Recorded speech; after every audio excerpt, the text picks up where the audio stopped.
Hello again and welcome back to English Today. This is DVD 14 and the second DVD of your upper intermediate level. And in this DVD, we'll begin with another 2 episodes of our story, That's Life, and then our special TV programs. Our cinema expert will be talking about the film Casablanca. And then in our travel section, we'll be talking about ethical travel. Then, in the grammar section, we'll learn more about phrasal verbs, those difficult verbs followed by prepositions. We'll also study the second conditional, and we'll look at some useful language for socializing, okay? So have fun.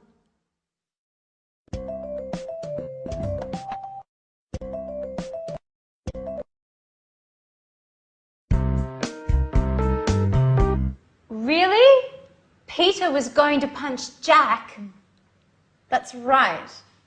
But luckily I arrived in time. I'm glad I decided to check up on them. Wow. What happened next? Well, Jack and I left, and I think Peter and Sharon carried on with their argument. Wow. Oh, it's a shame I wasn't there. But you knew about Jack and Sharon, didn't you? Well, yes. I found out by chance. I came across a photo of them together while I was cleaning one day. Wow. What an incredible story. Could you stop saying wow? This isn't a film. If it were a film, there would be a happy ending. Well, to tell you the truth, I think this is more exciting than The Bold and the Beautiful. What's going to happen now? I have no idea. If Sharon doesn't go to Japan, I think she and Jack will probably get back together. And how are you getting on?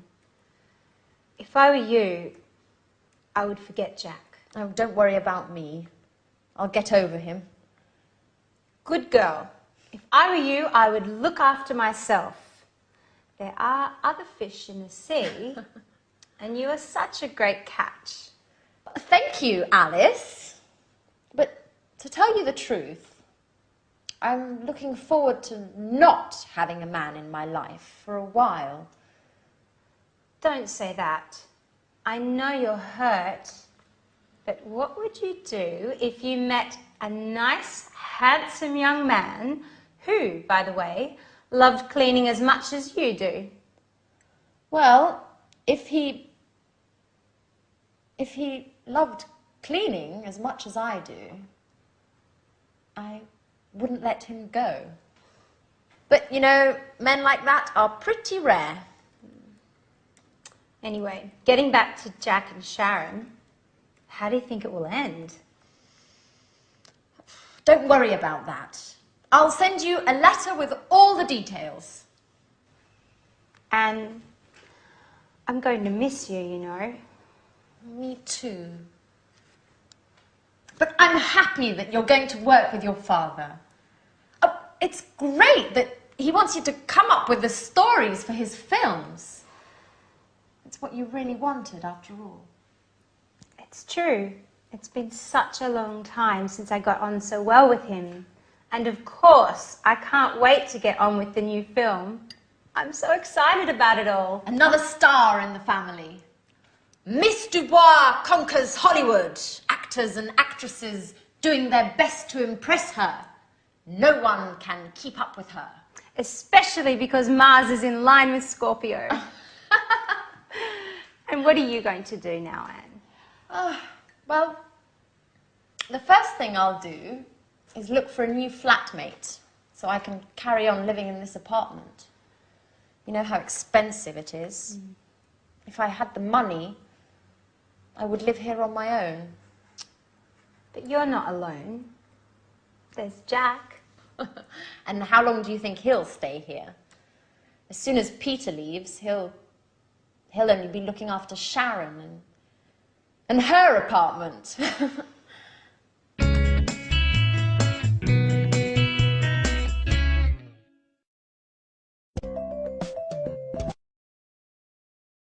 Hello again and welcome back for another lesson in your live TV program of English language.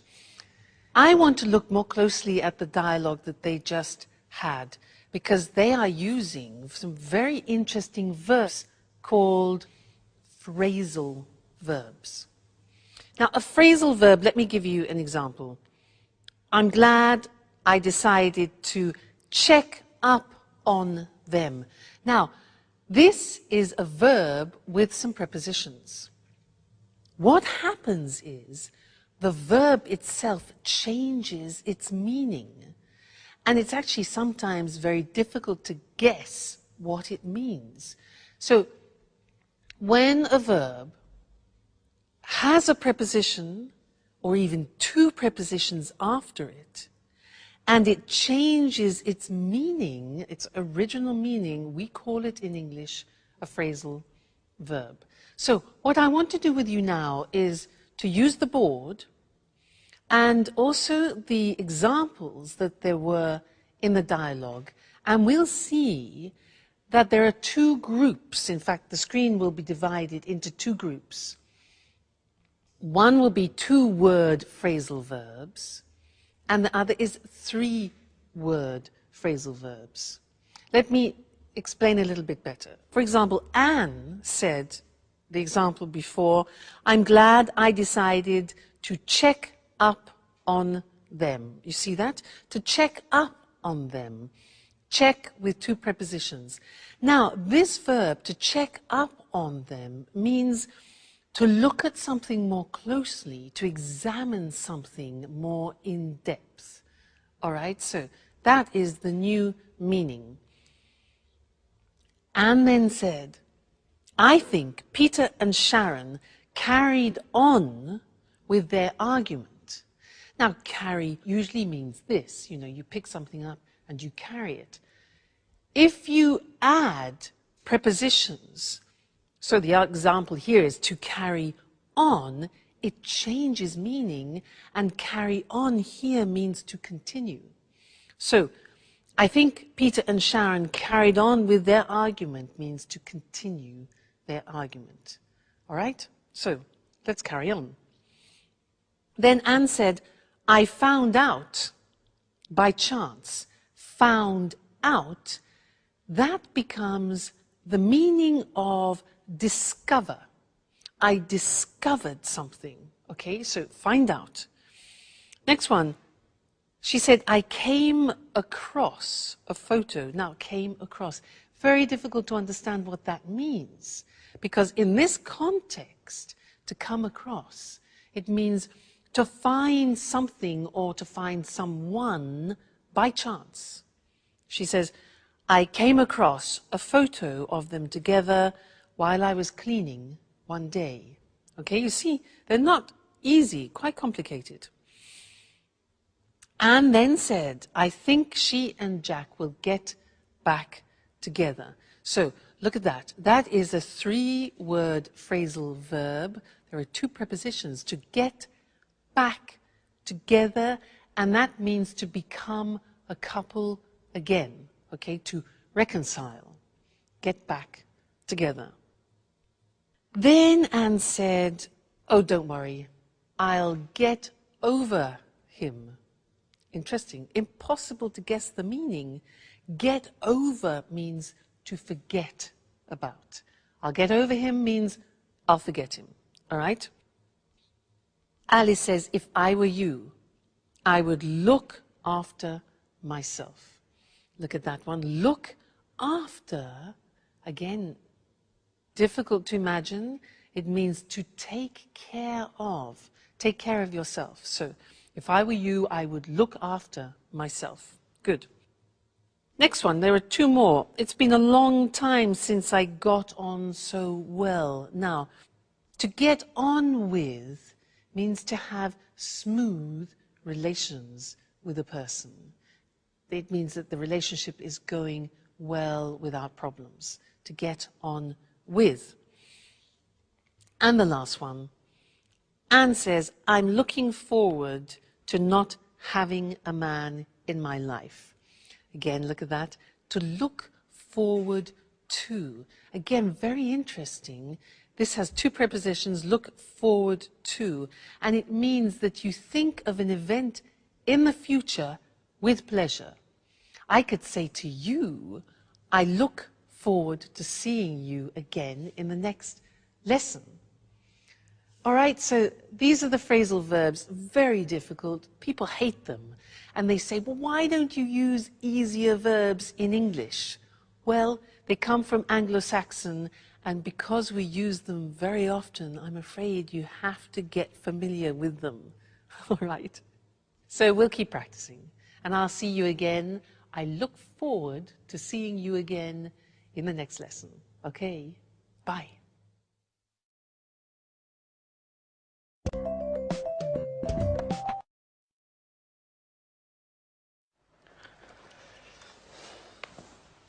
Hi, Sharon.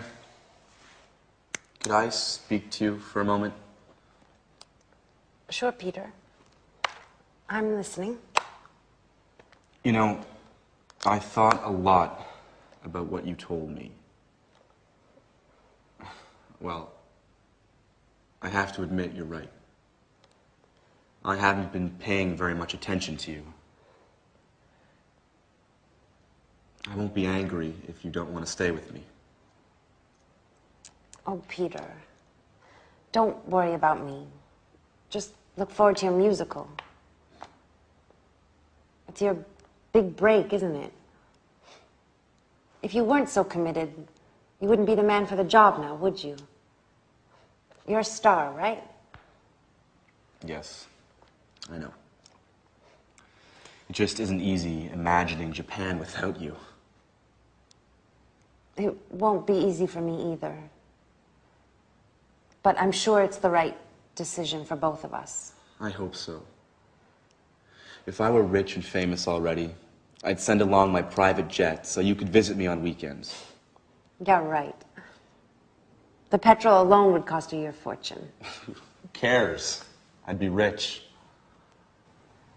So, while I wait for you to bring your career off and become rich, I might come visit you. Maybe with Anne.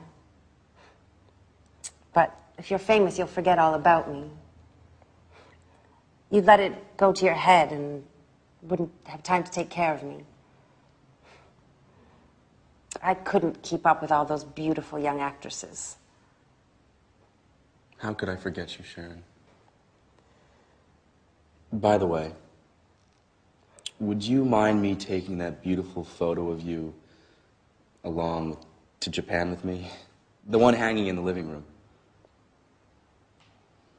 It'll help me when I'm missing you. Especially in the beginning. Of course, Peter. Take it. I'll be happy to give it to you. Thank you. Well, I have to get on with packing. One last thing. If we were to meet in a few years, in two apartments close to each other, you with your new boyfriend, would you pretend not to know me like you did with Jack? Why do you ask me that? I don't know. Just curious. I guess it would be fun to meet you somewhere else and have a little secret between us two.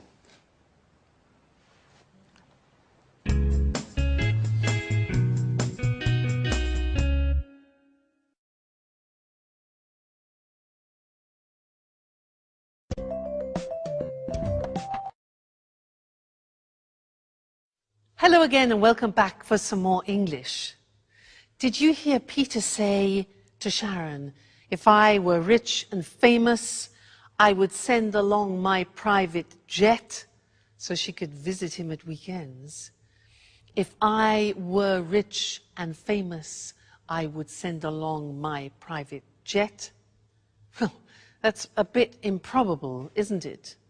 But it's useful for us because it means that we can learn another grammatical form, because he was using the second conditional. Remember in another lesson we learnt the first conditional. This one is the second conditional. So, if I were rich and famous, I'd send along. Now, this is unusual because you say to yourself, wait a minute, if I were, that's not right. Because I taught you, I was, you were, he, she, it was, we were, you were, they were. How can you say if I were? Well, it's a special grammatical form. It's a subjunctive form, probably the only subjunctive form left in English.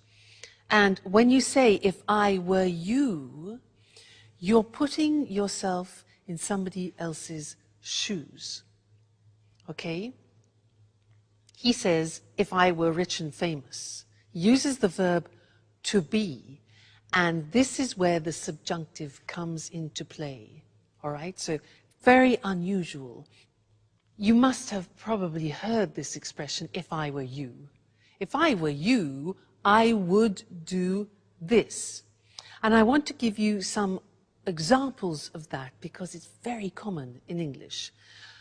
If I say to you, for example, I'm tired, you could answer, if I were you, I'd go to bed. Now, if I were you, that's the past form, followed by I would go to bed. That's the conditional form, conditional to. If I were you, I would go to bed. Another example, smoking, yeah?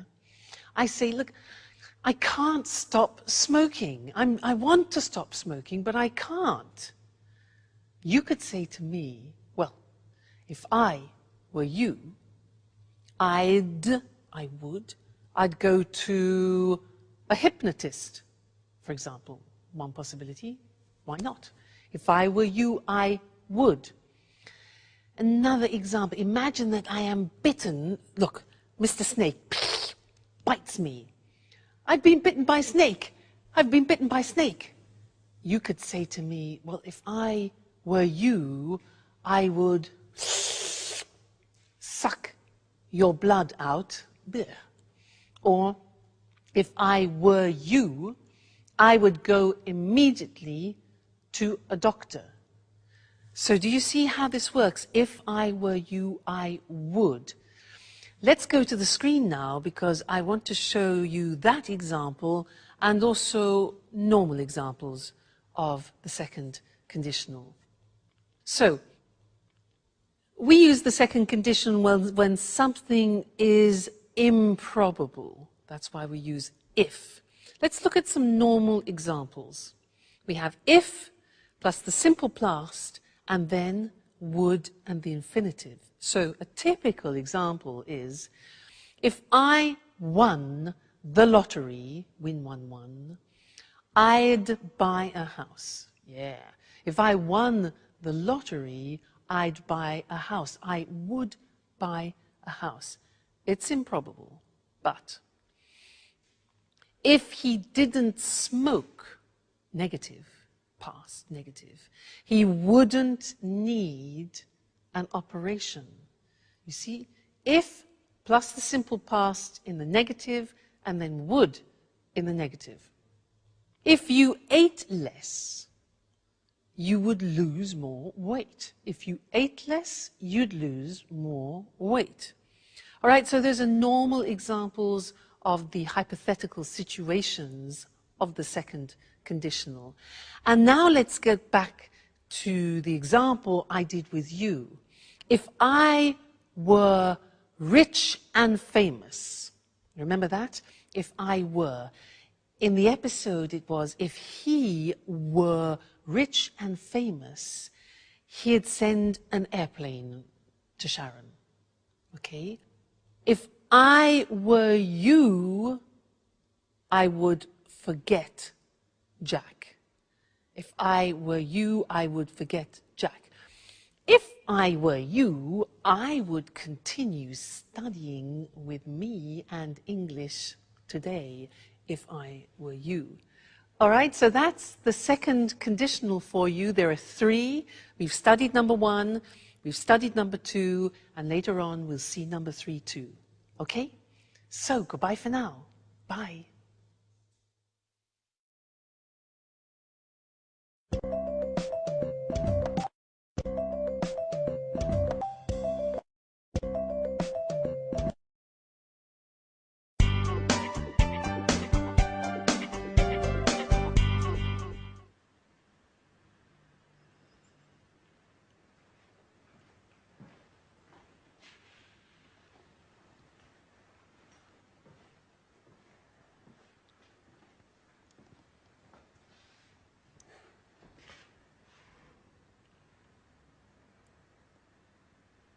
So it's just you and me, isn't it, Anne? Well, really, it's just me, all alone. Are you still angry? No, I was just joking. Of course, it'll be difficult to forget a man like you. You're just pulling my leg now, aren't you, Anne?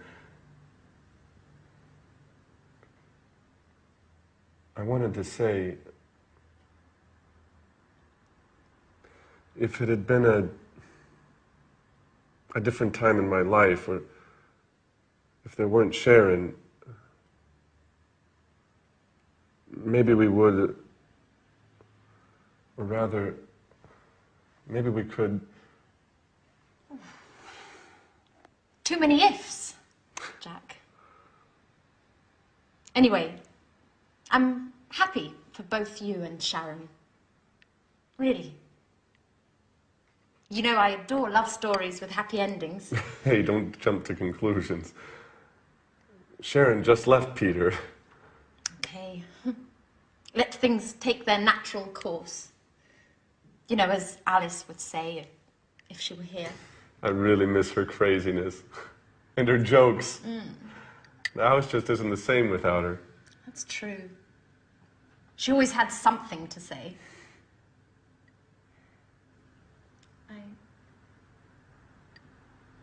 I miss so many things. Like Peter. I even miss his singing exercises. But they were awful.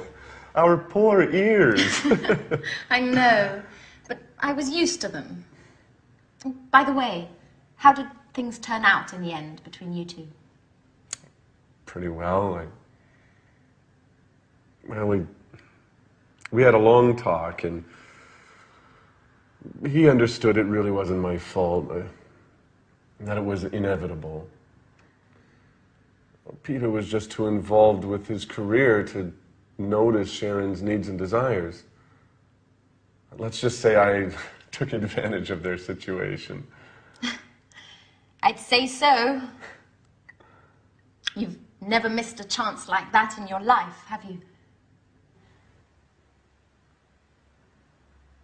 It's late. I have to go.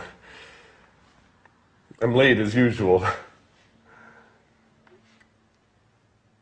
By the way, Sharon and I are going to see a film tonight. Would you like to come? Thanks for the invitation, Jack. But I'd prefer to stay home.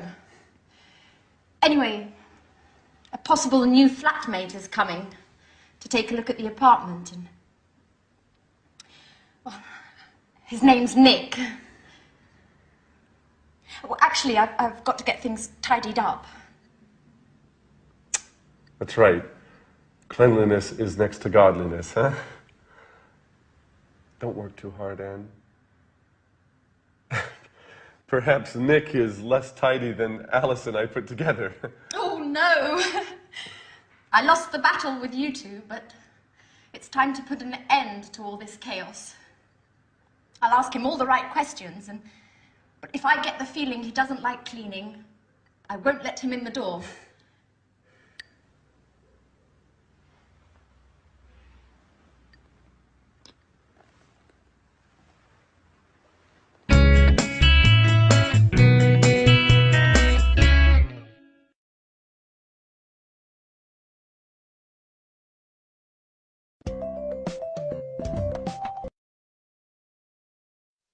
Hello again, everyone. Jack exits and Nick enters. Maybe. We'll see. Now, I have a quiz for you. You've learnt a lot of language up until now, and I want to see how much you remember of what you've learnt. The quiz is this. I will say something which is wrong, and you, with all your grammar knowledge, must correct it. Let me give you an example. I say, when have you gone? Now that's wrong, because when uses the simple past. So we correct it and say, when did you go? All right, so that's the quiz. Your turn. What means this word? What means this word? Yeah, that's a question. With questions you need, auxiliaries. So, what means this word? What does this word mean? Yes. Next one. Has he any brothers? Question. Good. It's a question auxiliary. Does he have any brothers? Okay. Next one. This is more difficult. Be careful. I live here since 1977. I live here since 1977. Think of since. Yeah. Present perfect continuous. I have been living here since 1977. Great. Next one. What do you do tomorrow? What do you do tomorrow? Yeah, exactly. Do you do is the present tense. Tomorrow is the future. So, what are you doing tomorrow? Or what are you going to do tomorrow? Futures. Right. Next one. They haven't to work on Sundays. They haven't to work on Sundays. Negative. Wrong. Present tense, the auxiliary. Exactly. They don't have to work on Sundays. Great. Next one. Do she play tennis? Do she play tennis? Terrible. Yeah. Exactly. Third person. So, does she play tennis? Excuse me. Next one. I call you later. I call you later. Think of this. Snap decision. So it becomes exactly, I'll call you later. Great. Next one. He just left. He just left. Okay, we have just. With just, we use genie, just, ever, already, never, yet. Present perfect, so, yeah, he has just left. He has just left. Great. This one here. If I would know, I would tell you. If I would know, I would tell you. Not possible. Second conditional. If I knew, fantastic, I would tell you. And the last one. How much it cost. This is a typical mistake. How much it cost. It's a question. You need an auxiliary. So that's it. How much does it cost? Fantastic. You're great. Great students. Keep on studying like this and you'll be able to speak English like me at the end of the course. All right? Great. Well, take care. Keep studying. See you in the next lesson. Okay? Bye.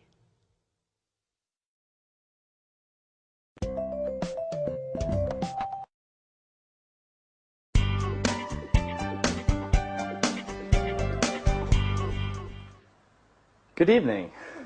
My name's Nick. How do you do? How do you do, Nick? My name's Anne. It's a pleasure to meet you. The pleasure's all mine. So this is the apartment. It's very beautiful. And so clean and tidy. I love cleanliness. I'd even say that I'm a maniac for cleaning. Really? Well, yes. My friends give me a hard time. They say that I'm the mommy of the group. Is that so? My friends say the same thing about me. Well, there's another thing, Anne. To tell you the truth, it's a little embarrassing. I have another hobby which I adore. What would that be? Well, I just adore cooking. In fact, could I take a look at the kitchen? Are you okay, Anne? What? The kitchen. Do you think you could show me the kitchen? Oh, I'm sorry. It's just that, well, I love cooking. Fantastic. That way we can experiment and try out new dishes together, okay? So, where is it? Right. The kitchen is in there.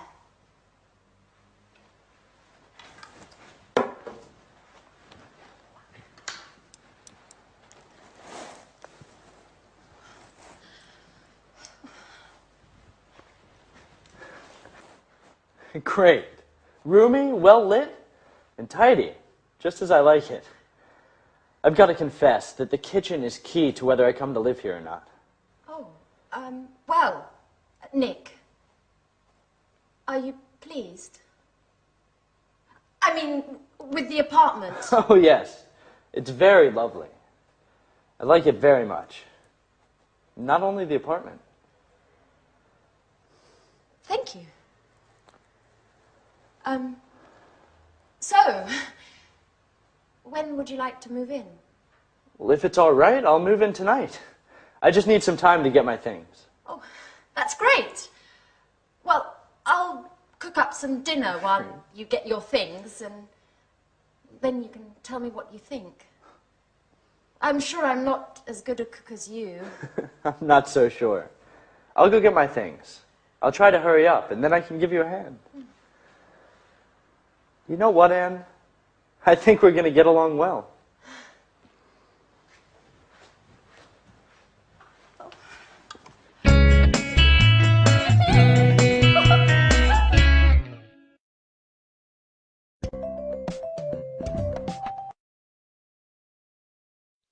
So Anne and Nick cleaned happily ever after.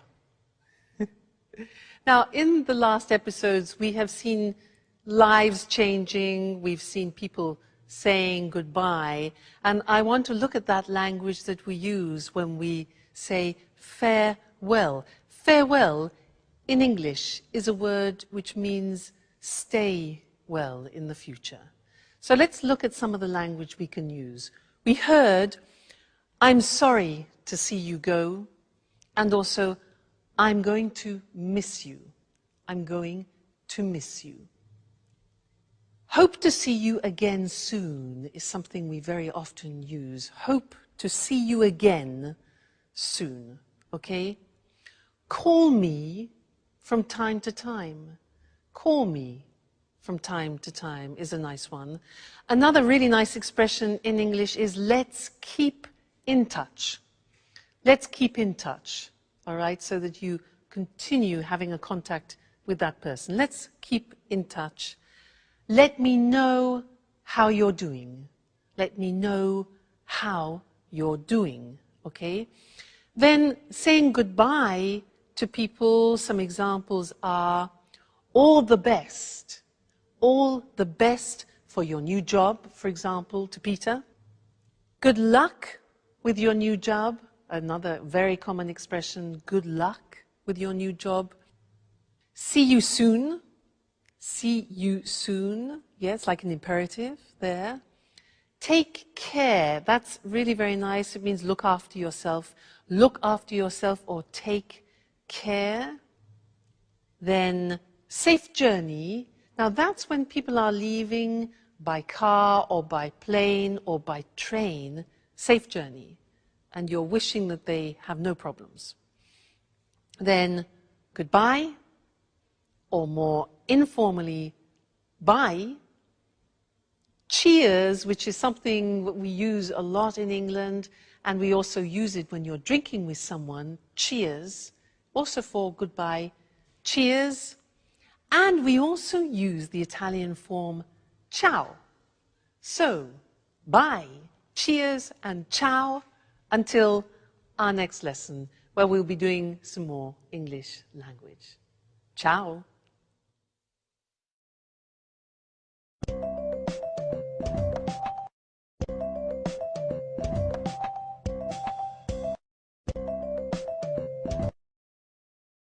Hello, hello. I'm Lucy Ross, and this is Talk Cinema.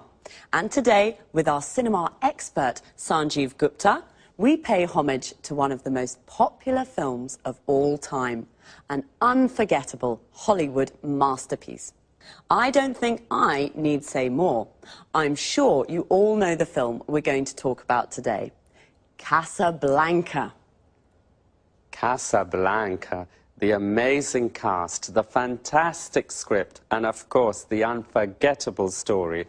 Yes, there'll always be a place in my heart for Casablanca. And not only in your heart, Sanjeev. Well, let's try to explain to our viewers why this film is so popular. First of all, there are the performances of two of Hollywood's greatest actors, Humphrey Bogart and Ingrid Bergman. And secondly, it's a film that was able to bring romance together with the serious theme of resistance to the Nazis. The end result is a passionate love story brimming over with emotion. Yes, you just can't forget the wonderful performances of Humphrey Bogart and Ingrid Bergman.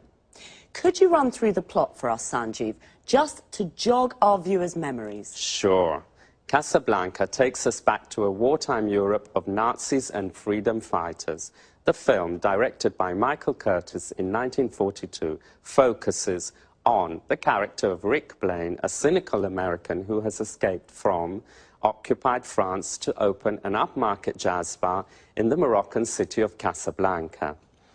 He has to choose between his love for Ilsa and his duty to help her husband Laszlo, a resistance leader, to escape from Morocco to continue his fight against the Nazis. Ilsa first met and fell in love with Rick in Paris. She believed her husband had been killed by the Nazis. When she discovers that Laszlo is still alive, she leaves Rick abruptly without explanation and returns to Laszlo, leaving Rick feeling betrayed and bitter. In the end, Rick sacrifices his love and helps Laszlo and Ilsa to escape to Lisbon. Wow, that's it, yes. Who can forget Rick's famous line to Ilsa as she gets on the plane at the end of the film? "We'll always have Paris." That's true. There are also several other famous lines in the film. For example, when Rick says to Ilsa, "Here's looking at you, kid." Or when Ilsa says to Sam, the piano player, "Play it, Sam, play." Wait a minute, what's the name of that song? Oh yes, I remember. As time goes by, I've sung it so many times. But tell us, am I correct in thinking the film won an Oscar? 3 Oscars for Best Picture, Best Director and Best Screenplay. It was a big hit in 1942 and has been ever since. Casablanca represents Hollywood at its best. A film with undying universal appeal. The film is still shown regularly in America. Really? Do you mean on TV or in the cinema? Both, actually. You know, colleges across the USA show the film every year during the week of graduation exams. This has helped keep the film popular. Well, it certainly is an unforgettable film. That's Casablanca. Thanks to our expert, Sanjeev. Goodbye, Lucy. Goodbye. And goodbye, everyone. See you again soon with the next edition of Talk Cinema. So, have you seen Casablanca? It really is an unforgettable masterpiece. We say something is unforgettable when it's difficult to forget. Casablanca is unforgettable because it's such a good film. We call it a masterpiece. A masterpiece is an excellent piece of work. We usually use it for films, books and art. Why is Casablanca such an unforgettable film? First of all, the amazing cast. Amazing here means incredible, very good. The cast is all the actors of a film. Casablanca features Humphrey Bogart and Ingrid Bergman. If you've seen it, you can't forget their incredible performances. An actor's performance is the way the actor plays his or her role. Secondly, the script. The script is the text of a film or a play. In fact, Casablanca won 3 Oscars, one for the best screenplay. The screenplay is another word for the script. It won Best Director. The director was Michael Curtiz. We say it was directed by Michael Curtiz. And it won Best Picture. Best Picture means best film. I'll quickly run through the plot to jog your memories. What does all that mean? To run through something means to make a brief summary. The plot is the storyline, what happens in the film. And to jog someone's memory means to help them remember. Sanjeev jogged my memory. He made me remember some famous lines from the film. A line is something an actor says in the film.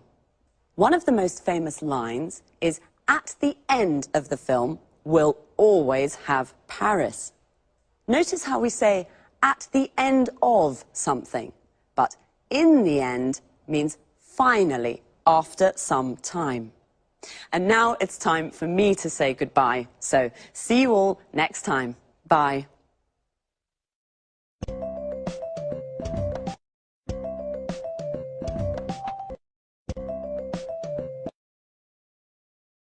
Good morning and welcome to this week's edition of the Travel Programme. In the studio with me, as always, is Christine Oteng, our travel expert. Good morning, Lucy, and hello to everyone. Are you dreaming of your next holiday? You can't wait to get away from it all. Thinking of going to an exotic, tropical destination? Well, let's have a look at some suggestions that will make your travels more rewarding and help local people too. So, over to you, Christine. Thanks, Lucy. Well, the golden rule for a true traveller is to respect the culture and environment of the country you're visiting. This is why I want to talk today about ethical travel. I'm not talking here about a weekend in Paris or a week on a Greek island, but more about tourism to more distant locations in poor, developing countries. Ethical travel is all about what to do when you're on holiday in one of these countries. Can you give an example? Sure. To start with, before you leave home, try to choose a travel company that gives part of its profits to a fund that supports local community projects. You know, with traditional tourism, only a very small percentage of the income generated by visitors actually goes to local people.